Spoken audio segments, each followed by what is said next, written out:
Welcome to CATEX TV. My name is Frank Fortunato. Today is Wednesday, August 20th, 2014. You can follow us on Twitter at CATEX TV. Well, ISIS has stepped into the spotlight. They beheaded an American journalist named James Wright Foley.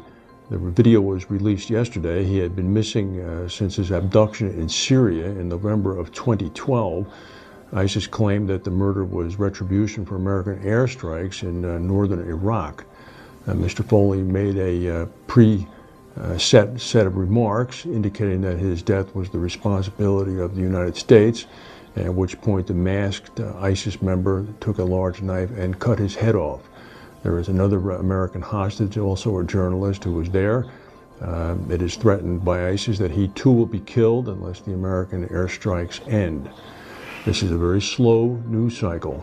The video is being played endlessly on American television up to the point of the actual decapitation, and one can surmise that there will be a very strong American military response to this, so we'll see what happens. Meanwhile, the peace talks in Cairo have broken down. The Israelis have gone home. Apparently the Palestinians are not far behind. Rockets are being fired at both sides right now, so it seems as if that problem is going to continue. In Ukraine, meanwhile, the Ukraine military is pushing into eastern parts of the country that had been strongholds of the rebels, and they are achieving military success.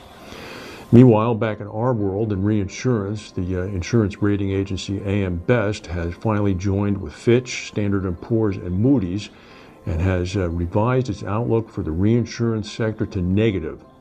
This now indicates that all four recognized global insuring ratings agencies currently have a negative outlook on the reinsurance sector. Best said it remains difficult to stray from the simple fact that compressed investment yields, lower underwriting margins, and broader terms and conditions in contracts place a strain on profitability, and that reinsurers are being paid less and less to bear risk. They also warn that they have concerns that have not been assuaged about waning underwriting discipline as companies look to protect market share at the expense of profitability, i.e. they're writing risks that are far underpriced. Australia-listed insurance giant QBE confirmed this morning that it's the subject of a shareholder class action investigation over allegations that it misled the market before its December 2013 profit warning. Today they had their half-year presentation as scheduled, and during it the carrier confirmed that a law firm was investigating a possible class action suit. That firm is named Maurice Blackburn. They said that QBE stunned the market when it announced that it would not meet profit expectations back in 2013.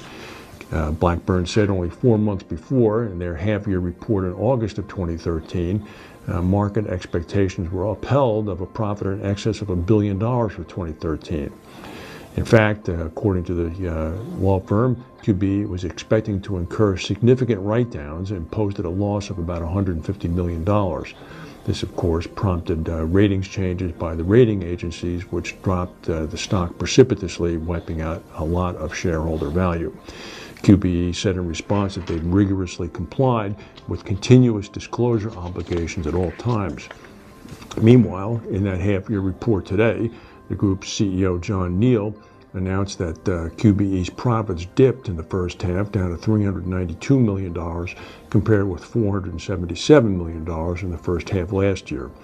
Mr. Neal was careful to state that today's results are as foreshadowed in the update provided to the market on July 29th. Translation, they will not be tagged with any investigations this way, he hopes. In Hiroshima, in Japan, at least 36 people have been killed as a result of rain-sodden slopes collapsing in torrents of mud. 7 more people are still missing. They're probably dead. Police and rescue efforts are going on now. They haven't found them yet. Hiroshima is a city that's located at the bottom of a bowl surrounded on all sides by relatively rough and mountainous terrain. Landslides are a constant risk in this mountainous area, especially after heavy rain.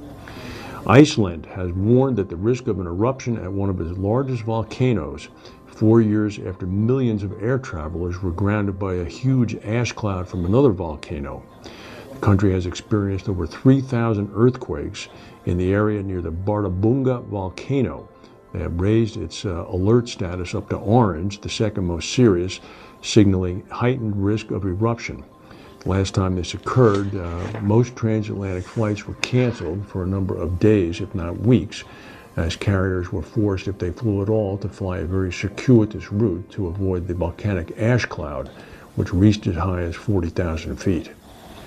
That's the news for today. If we have any breaking news, we'll come back and tell you. And if the Americans respond against ISIS, we'll come back and tell you as well. Thank you for watching, and we'll see you tomorrow.